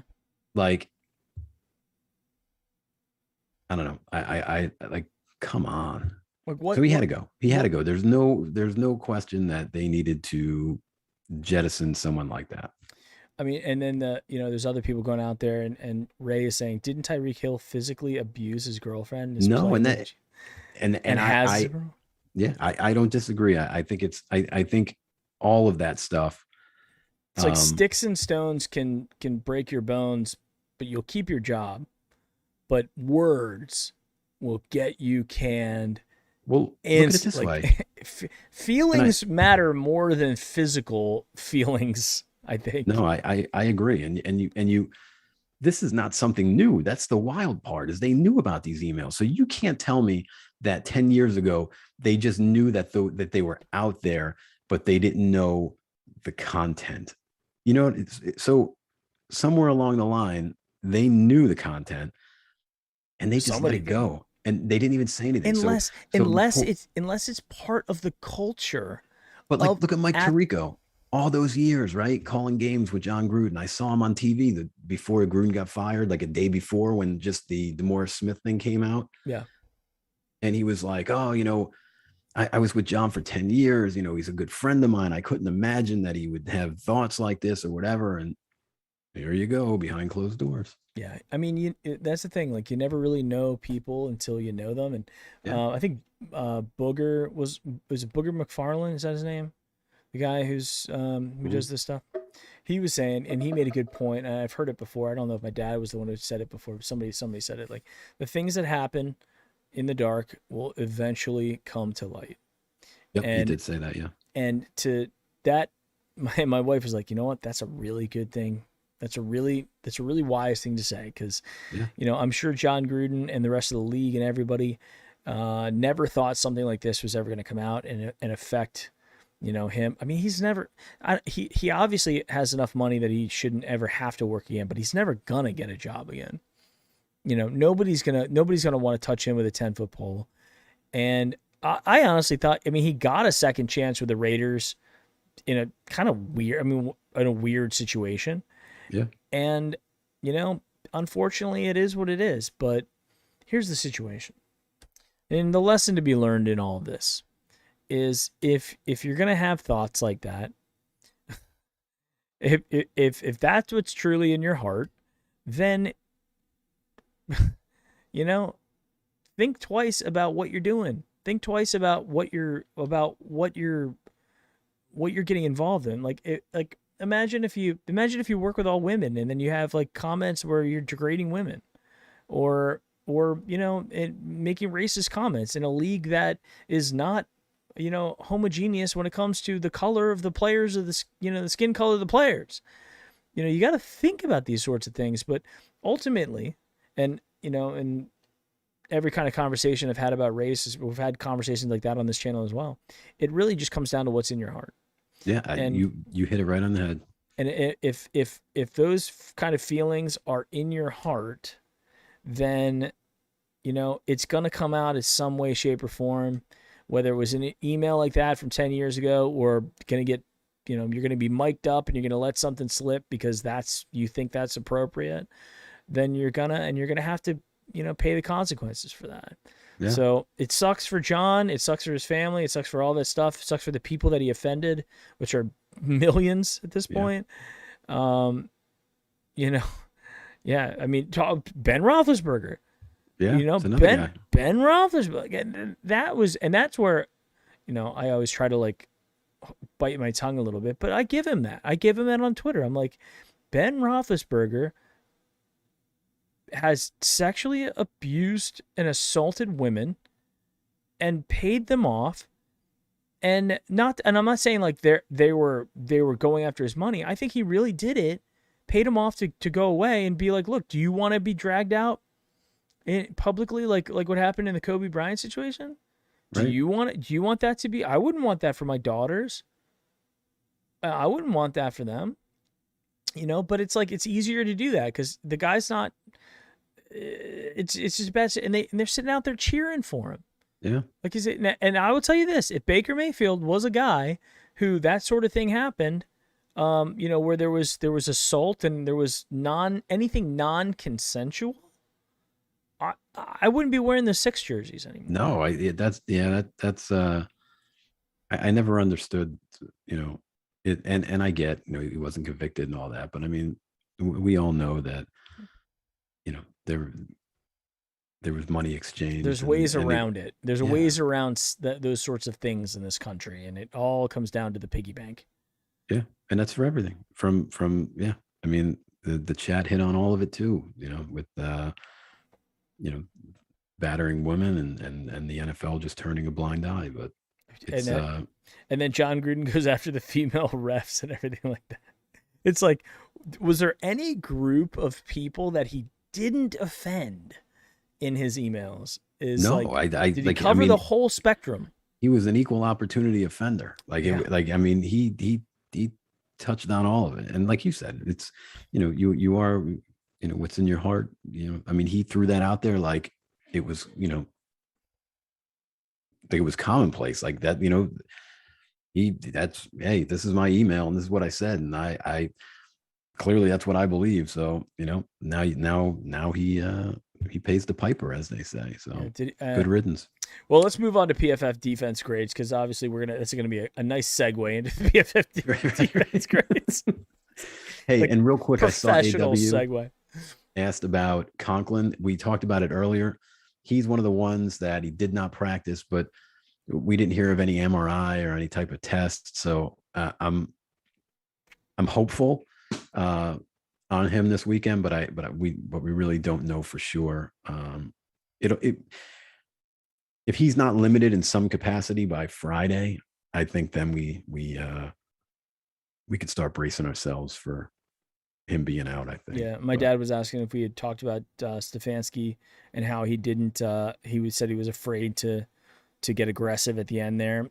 I don't know how much I don't think he was afraid. I think, I think he trusted the fact that we have really strong running backs. He's seen Kareem Hunt on third down and 39 go break off giant runs. And it's like, you go with what's worked in the past. And unfortunately, in those situations, I like it when we have a play, meaning something we've practiced that we have a very good shot of it being a getting us what we need to get, as opposed to, running the ball up the middle, dropping back to pass, and then dropping back to pass again. It's like, it's just, it was very uncreative. And you hit on the head. I don't know what in this offense. I don't know what, and this isn't a knock, but I don't know what like adventurous is. You know what I mean? And like I said, it's short, intermediate, and someone goes long. I mean, that it's quick hitting offense. So it's not like all of a sudden at the end there he could have, went into a Freddie all fly kind of thing, Well, I mean, I and my dad were talking about it. We're like, where's the play action? Like, we were beating the crap out of him with a run in the first half. Where's the play action? Where's the rolling Baker out? Where's the screen passes? Like, it just wasn't that. It was empty backfield and Baker has to make a read. And like, I don't think that's what Baker's best skill set is at this point. I just don't think it is. But anyway, let's go ahead. I was just gonna say, we'll get right to defense. All I was gonna say is,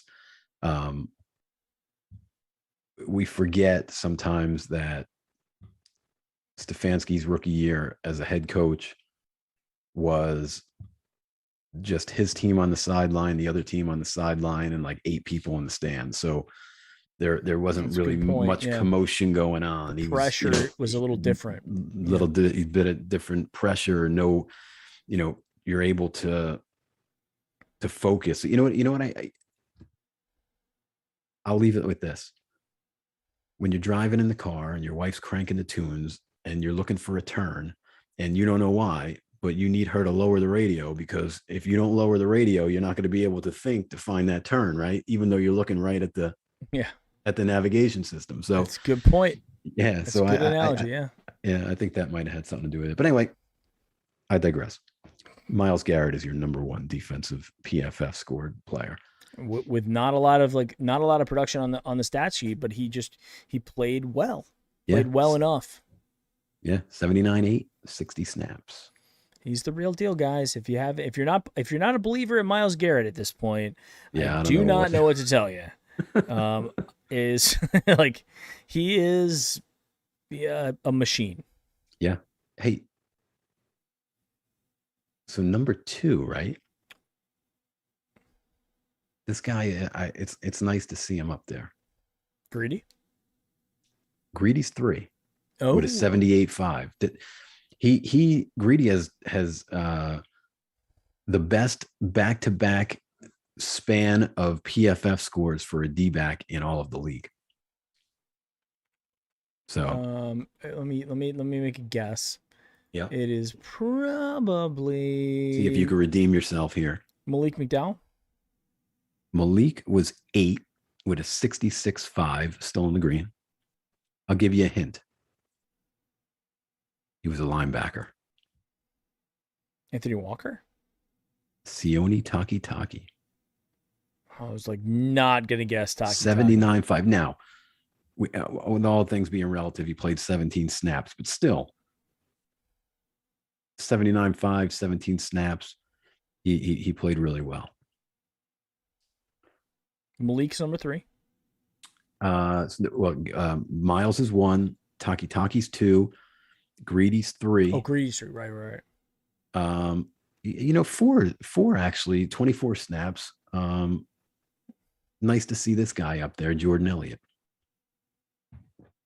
Yeah. 71.6. Might be the highest ever I've seen him. Yeah, I would agree with you. A guy that has just been extremely, I forgot he was even on the roster. Yeah. I mean, just not a lot of, for a backup guy, for backup defensive tackle. Cool. That's good to know. So I think I know who the guys at the bottom. Well, you're definitely you definitely know who number 5 is, because I mean, you can't go past the top 5 without this guy's name. With JOK being in there, yeah.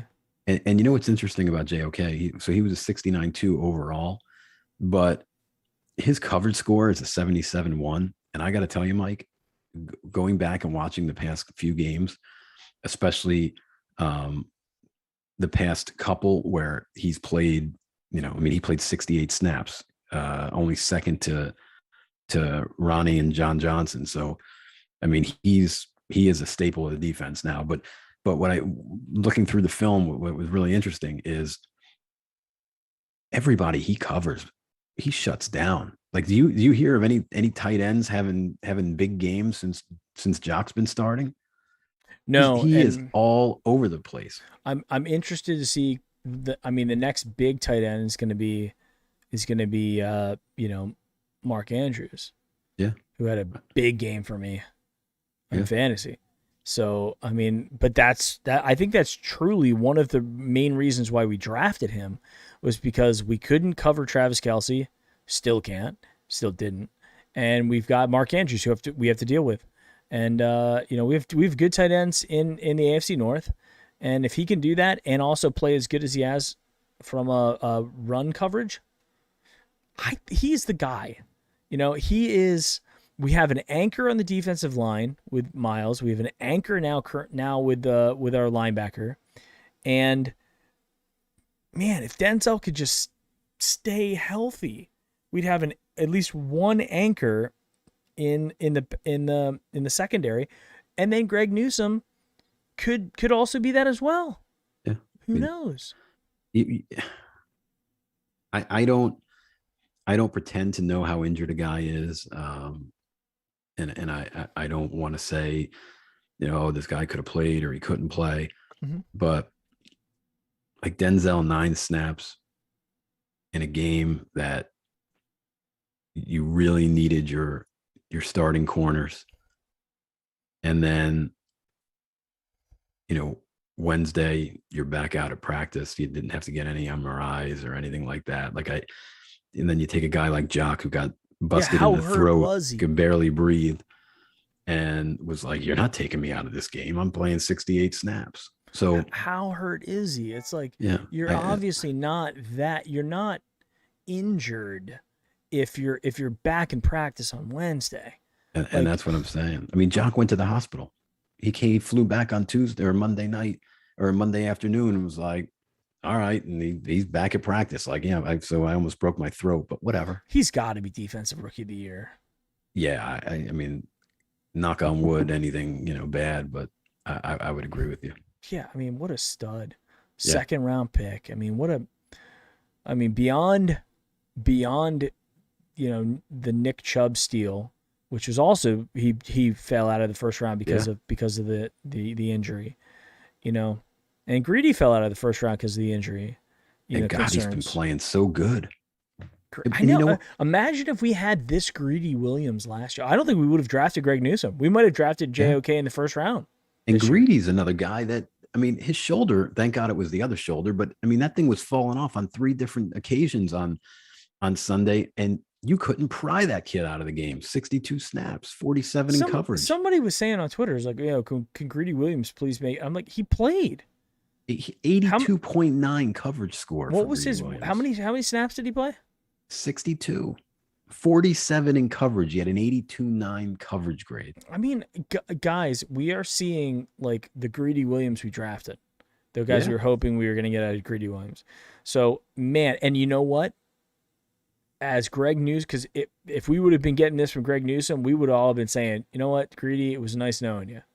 Yeah. But now it's like we can't afford to lose Greedy Williams because we need depth because Denzel Ward, bless his heart, is, Mike Hart. Charming. That Mike R guy coming through. Is that me? I don't know.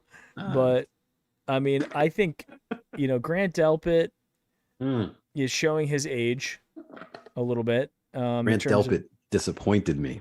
Yes, he did. Ronnie Harrison, meh. John, I think the biggest disappointment on defense this year has been John Johnson. I thought he was going to come in. I thought he was going to come in and be like, he was going to be the guy to turn it around. He's giving us Sendejo-like performances. Really think about it. If you put Sendejo back there, I would like to go back to the PFF scores from last year. Did you see? He got burned like every other play, but man, there was one play on Monday night that Sendejo laid the wood. Did you see that? No. I didn't watch the game. He dropped it, dude. Yeah, it was nice. And then Troy Hill has also been a bit of a disaster. He was towards the bottom. Delpit was 21 of 21 ranked at a 26.6. It was a bad game for him. Yeah, I mean, just in general, how did Andrew Billings fare? I saw him out there in the field a couple times. He came in 12th at a 59.2, but it's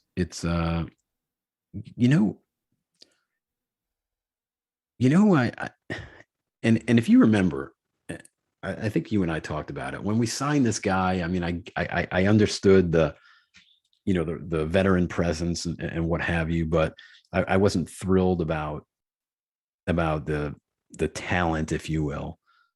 And I mean, I know it was his first game back, but I mean, he hasn't been anything special, I don't think. And that's Anthony Walker. Like I'd rather see, I can't even believe I'm getting ready to say this to you, but I personally would rather see Malcolm Smith than Anthony Walker at that spot. 100%. Anthony Walker right now has not done it, and I was really excited about it. But it's like the excitement that I had for Anthony Walker has now completely been absorbed by Owusu Koromoa.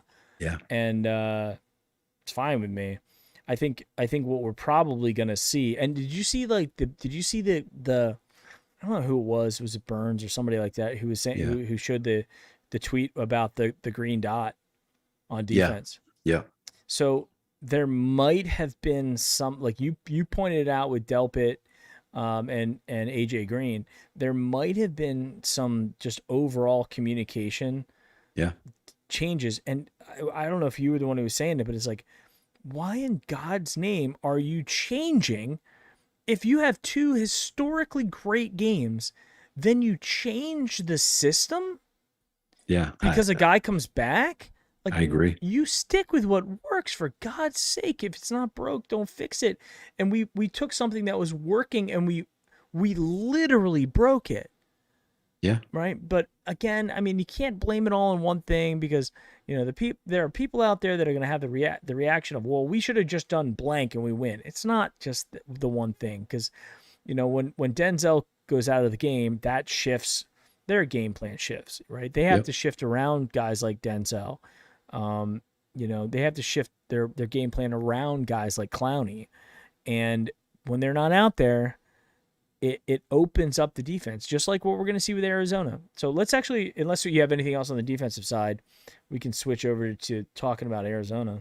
Yeah, no, I got nothing else on the defense. I was just laughing at Isaiah, because I this whole time I'm like, this would have been like prime Fly Guy territory after we lost and they won at coming back on a Monday night, and he's non-existent. The Fly Girls. The Fly Guy is gone. In terms of Arizona, I mean, I know they're dangerous. I know they got the other AJ Green. I mean, Arizona's got it. They have to always have an old wide receiver who's just still able to be productive. But Hopkins and Green, and they got good running backs, and they have a very dangerous quarterback. This is going to be the biggest challenge, other than the. I guess you could say this game was a big challenge. I don't mean to discount the Chargers, but I was actually more nervous about the Cardinals than I was Chargers.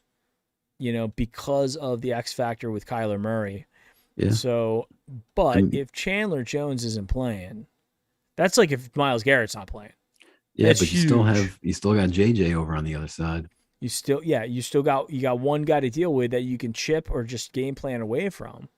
And JJ is I don't know, like when he was on Houston, I don't remember him giving us a ton of problems. I think TJ is better at this point. Yeah, but JJ had a nice PFF score this week. He's still productive, still doing it. Oh yeah. So hey, if we it really, I think a lot going to come down to if what our defense looks like, because if I don't know if we're going to have Greg Newsome back. I don't know if Denzel's going to play. Greedy's doing okay. It forces then Troy Hill into a starting position, which I don't love. And it's just, it's too Greedy Williams at this point, as well as he's playing, he's still a number 2. And Troy Hill is definitely a number 2. So we're going at it against a team that has really scary wide receivers. And for all the teams that are out there, Joe Woods just forgets that other teams have very dangerous wide receiver options. So look for another high-scoring game this week. I forgot AJ Green was out there. Yeah, he did a nice game last week. Yeah. Not this last week, the week before. Mm-hmm. So yeah, I mean, I don't have a ton of thoughts on the Cardinals other than what we kind of know. I don't know if you have any thoughts on them.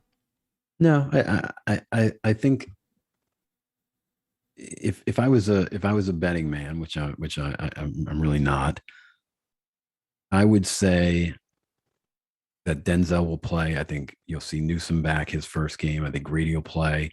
I think Clowney will go. I mean, I can't imagine, a week of rest because he was going to go with the elbow. It was the knee that was the issue. So yeah, I can't imagine he doesn't go. Jarvis, I don't think he's starting to practice this week, but probably not. It doesn't make sense. I think he'll be back for Halloween. I actually went one step closer, and I think if there wasn't a Thursday night game, you might see him this weekend. But I think because of the 2 and 5 days, they're going to push him out to Thursday. You think he's going to play though Thursday? I think we see him Thursday night. I do. I mean, barring in a limited role, setback, or balls out. I'll be interested to see the reports on how he's running this week. But I would say if he goes next Thursday, which I think he does, I can't see Jarvis in a limited role. Like if he's going, he's going, I think. Got it. AW's in the house. Isaiah Gassina's here. Sarah, I see you. Mike R. You're throwing me off with the Mike R thing. Who's that guy? You're throwing me off. Ryan Brown's here. Ryan, what's going on, man? So just want to give out some shout outs. Mr. Roll Up 10, I see as well. So Ray's in the house too. So just anybody else here that I haven't given a shout out to. I love my Wednesday show, the Wednesday show fam. I mean, obviously it is the weekend shows. We're averaging, in the hundreds right now for concurrent viewers, but my heart and soul stays with this family that comes here every week for the Wednesday show. I guess nothing else really big on the Arizona stuff. Let's go ahead and do the Sabo Apparel giveaway. I'm going to do it the old school way. 1 to 100. 1 to 100 now for Sabo. So go ahead and put one in. I'm going to put in my score. In. So we'll wait for you guys to put in your numbers into the chat. And yeah, I mean, I think we've got a chance to win this game. I really do. But this is going to be the precursor to what we could probably expect in Baltimore. And Baltimore's been winning a lot of these bullshit games where they go into overtime, winning with Justin Tucker, and just really really annoying stuff, right? So, the heart of the season is about to begin, ladies and gentlemen. Oh, and you got my wheels turning for what comes after the heart, if you know what I mean.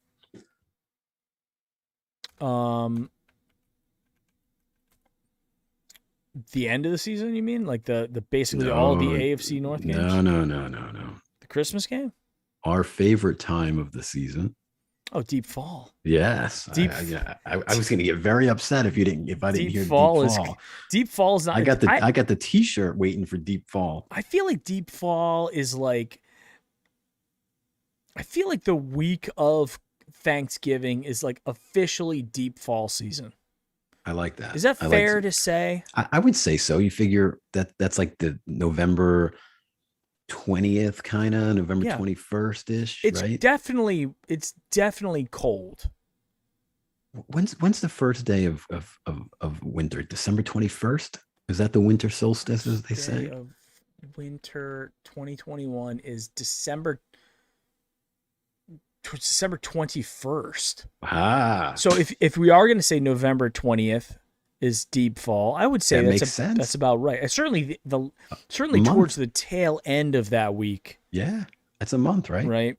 That's right. That's right at the heart of the deep fall. I mean, could you say that? We are we're officially we're in deep fall. Not quite winter. We're in deep fall. Deep fall. T-shirt.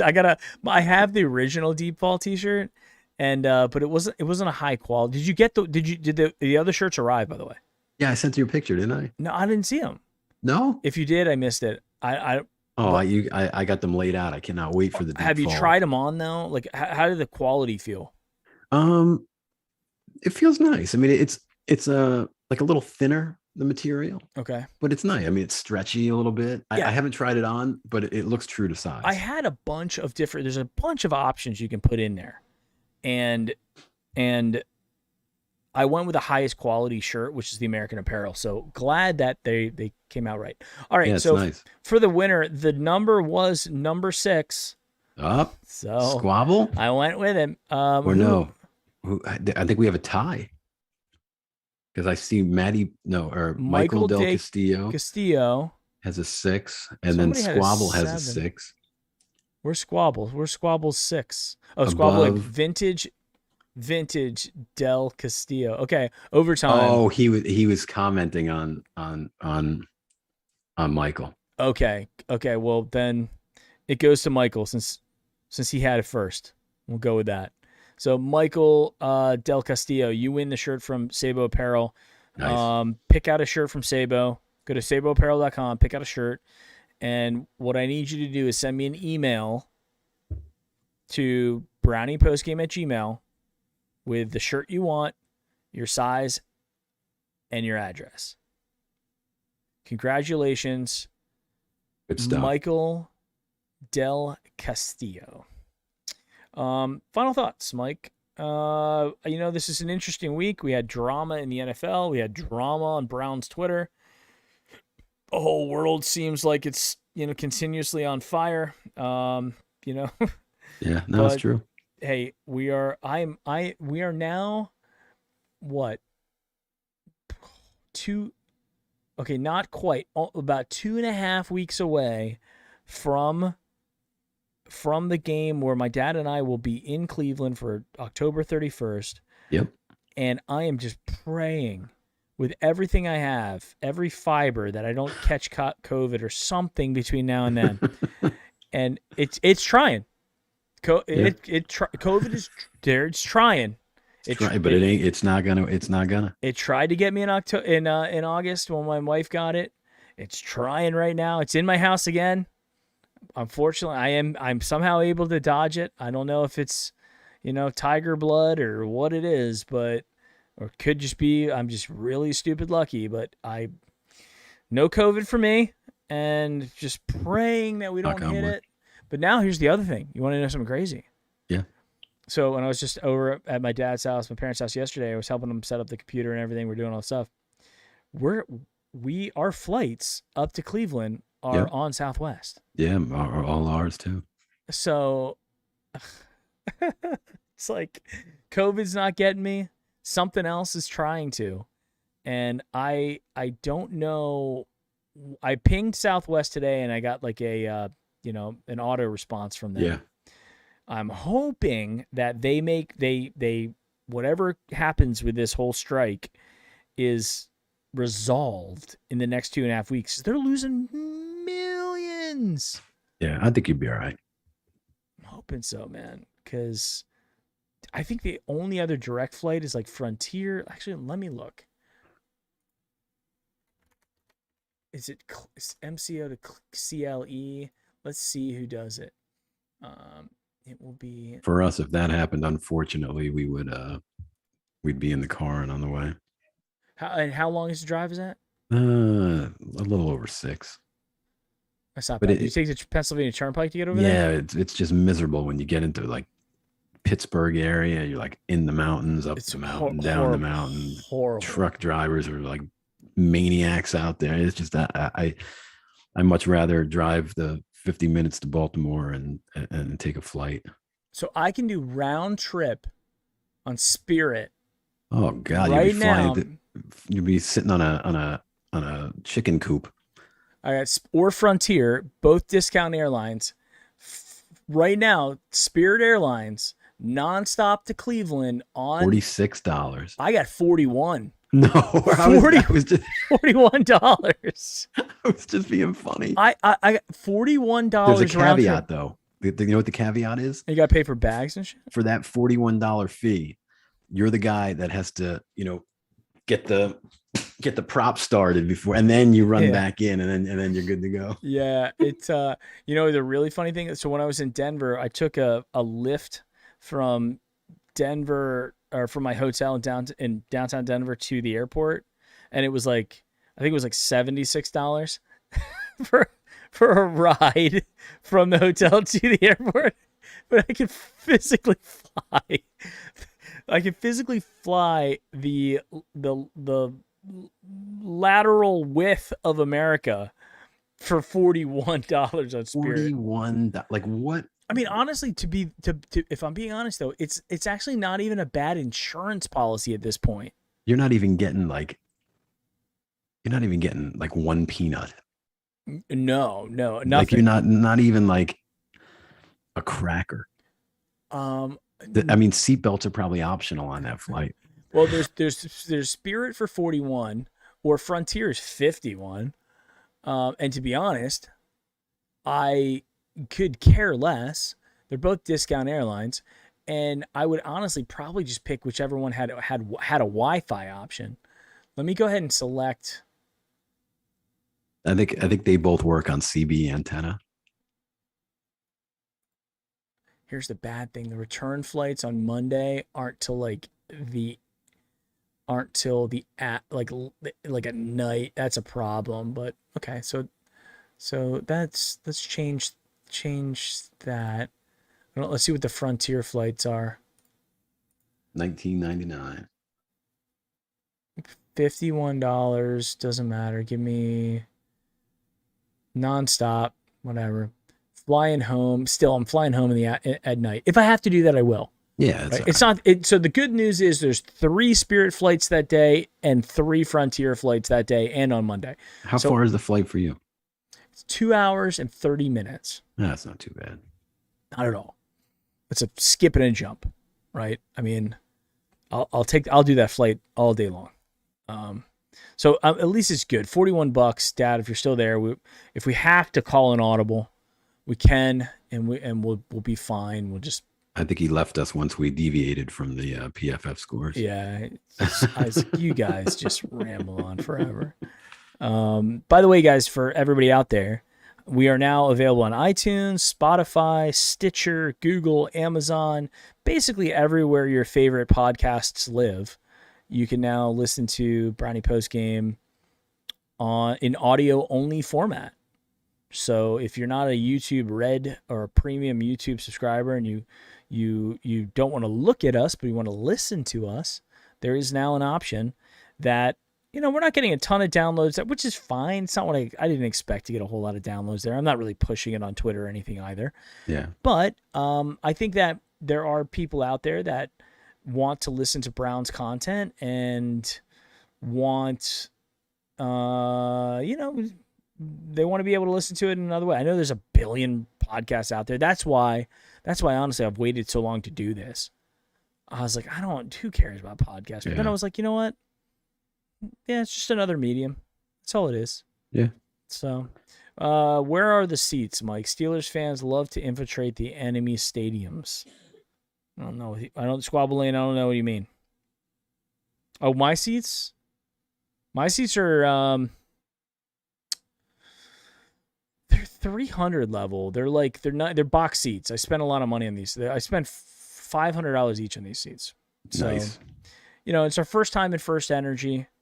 My dad's not going to be, he's not going to want to be in the rowdy section. So Right. we're just going to go out. Yeah. We'll be like, I can see Verstato over there. We'll be looking at him. Maybe we'll get like the red laser and like there he is. Oh, there was it was the Myles Garrett game. There was, because usually around the Myles Garrett game. The Myles Garrett game against the Steelers, and it was like usually, and it changed a little bit this year, I guess, because of COVID. A couple of the people that were mainstays, they disappeared, but for the most part, like everybody around us in our section is like, we're all season ticket holders. So like, Susie, hey, what's going on? So yeah. So that particular game, two Steeler fans must have bought the seats off the people next to us that we don't know as well. And man, they were talking it up, and Laura was giving it right back. Like, you come in the dog pound and you start talking, then she'll chirp right back at you. That's not the place where you do it.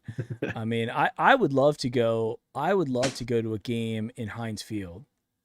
I would love to go there, but my problem is even when the Browns, the last time I was at a Browns game was the Buccaneers game a couple years ago. It might have been 2018. Was it Baker's rookie year? I think you did go then. I've been to preseason games, but I mean, like the real. No, it was. It was recently. It was Greg Williams was the coach of that game. Todd Haley was still on the team, so that game, and I still it's hard for me. It's hard. It's really, really hard for me to enjoy the games until the Browns get to a point where like it's in the bag, which it never is. Which never is. It's hard for me, and so I'm gonna try to relax when we're up there. I'm gonna try to enjoy the game. Hopefully, we just blow them away from the very beginning and we end it quickly, and we can really just enjoy it. But who knows? I mean, the Steelers are playing well, so. Did I ever tell you Juju's out for the year? You saw that, right? Yeah, I did. Did I ever tell you the story? Did I ever tell anybody the story on here of my first experience with the Steelers at the old Municipal Stadium? You know the story. I can't remember. When you were a kid on the sidelines with the bathroom situation. I never told you that story. I think you did. Something was ringing a bell. With the trough. The guy who dove through the trough.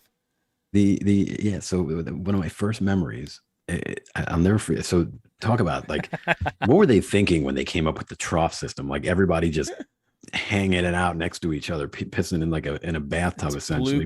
Blue collar, man. It was like. But yeah, it was my first game. I was with I was with my dad, and we're going to the bathroom, and this guy, I'll never forget it, the Steeler fan, he was wearing overalls and he was really loud and obnoxious. And I just remember like this loud commotion. And then the next thing I knew, this man picked up this other man and sent him head first through the trough. And I just remember peeing on this man as he went by me.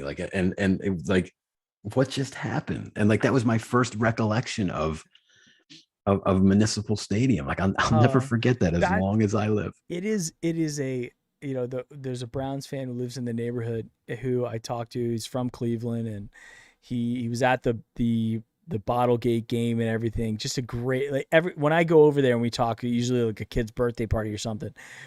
I just sit there and I'm just like, I'm interviewing. I'm just asking him tons of questions. I'm like, what was it like with this? What was it like with that? Talk to me about this. What is your brother doing up there? Like, just asking him a ton of questions.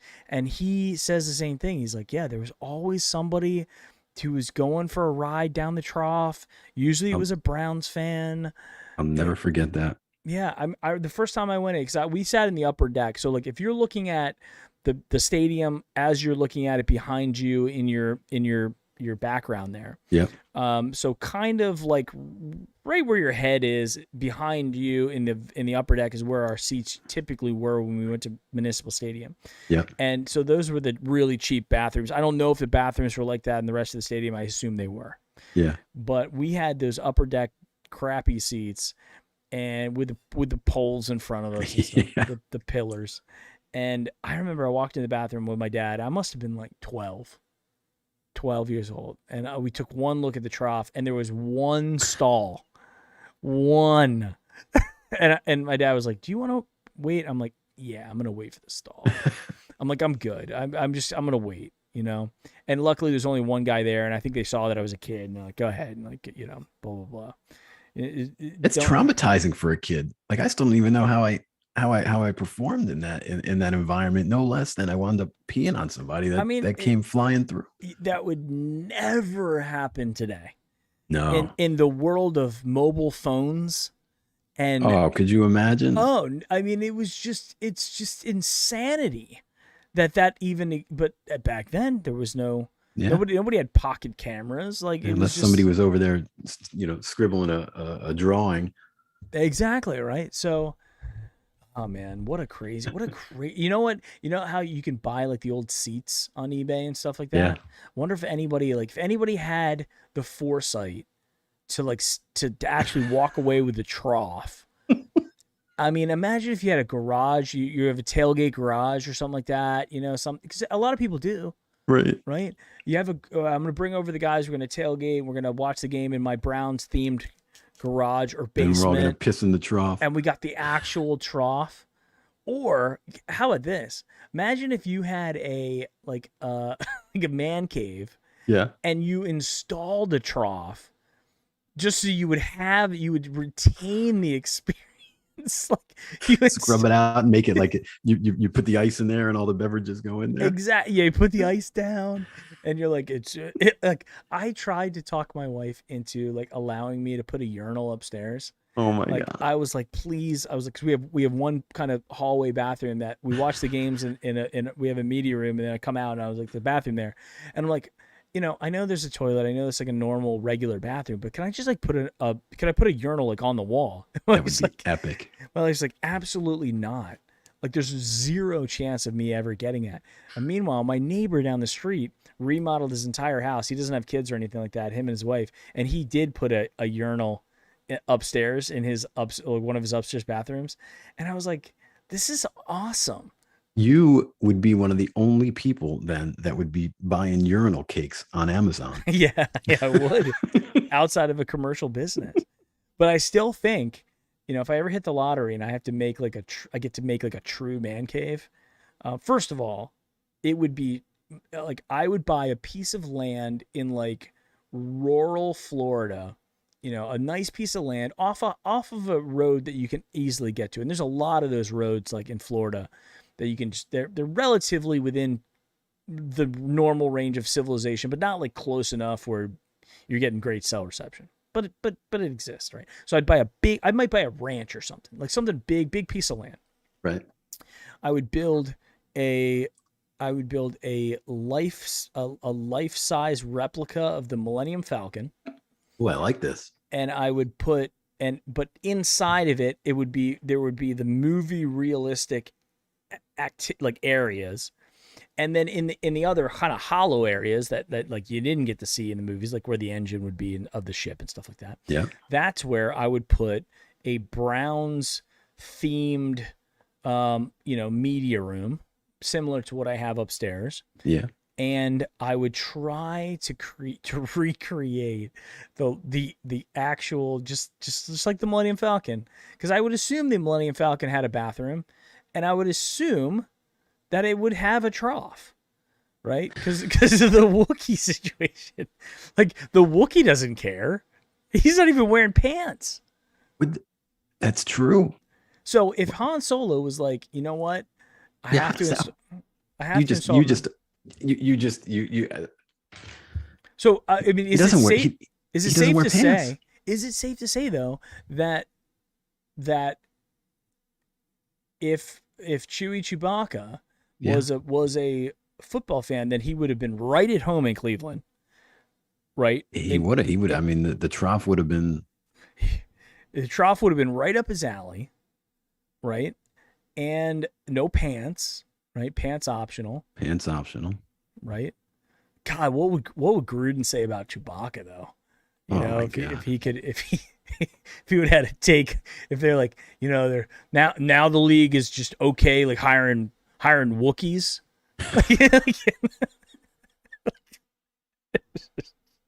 It would have been. And he would not have discriminated against the Wookiee. It's clear from his emails that, like we said, everybody was. Yes, he would have been. He would have definitely been on the list. Well, all right, Mike. We've been out for a little over 2 hours. Thank you guys for hanging in there with us and chilling as we've gone way off on the tangent now. But thank you. I enjoy the off tangent though. Yeah, it's part of the fun of the Wednesday show. It really is. TWS, as I like to call it. TWS. Got TWS coming up. My wife was. I think she asked me like 3 times. We're sharing duties right now because my son's is sick. So like she's like, well, am I gonna take my daughter to gymnastics or not? So I took my daughter to gymnastics the other day, and now she's taking her tonight. They just got home, and she was like, what's the situation? I just want to double check. Do I have to take my daughter to gymnastics? Or are you going to take her? And I was like, babe, what do you think? What day is today? What would you, do you think that we're just not, like the Wednesday show is just not going to happen randomly? Like, I got to tell you, I count down the days. It would take an act of Congress at this point. It would. And then we would still rebel. We would absolutely, we'd go dark web to do it. Yes, we would. Yes, we would. I do too. I woke up this morning and literally the first thing that popped in my head is, I was like, what day is today? Wednesday. It's Wednesday. I'm like, everything's gonna be okay. I know. You know what? Other than Browns game day, other than Sunday or whatever game day we happen to be playing on, the best day of the week. It's Wednesday. It's Wednesday. I wake up and I'm like, oh my God. Not only it's the Wednesday show, then I got to see if I got my waiver wire picks. Like Wednesday is great. It is a big day, right? And I know that we have other people that are jumping the ship on us and giving out the PFFs on Tuesday. Yeah. So hey, if you really want them though, you got to come here for the Wednesday show. Where you get all the premium stats. You get the premium stuff. So Michael Del Castillo, congratulations. Shoot me that email, please. Awesome. And thank you guys very much. And we will see you on Sunday. It's a 4:05 game, so we'll probably go live about 3 o'clock, similar to like what we did last week. And yeah, go Browns. Go Browns.